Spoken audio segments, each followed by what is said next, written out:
Вот так была сложена арка. Половину раствора просто нет. Также и с этой стороны.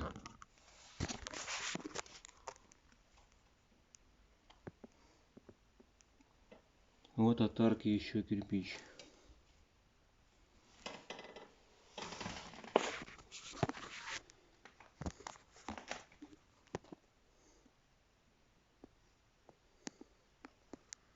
Раствору почти нет. Как еще держалась, непонятно.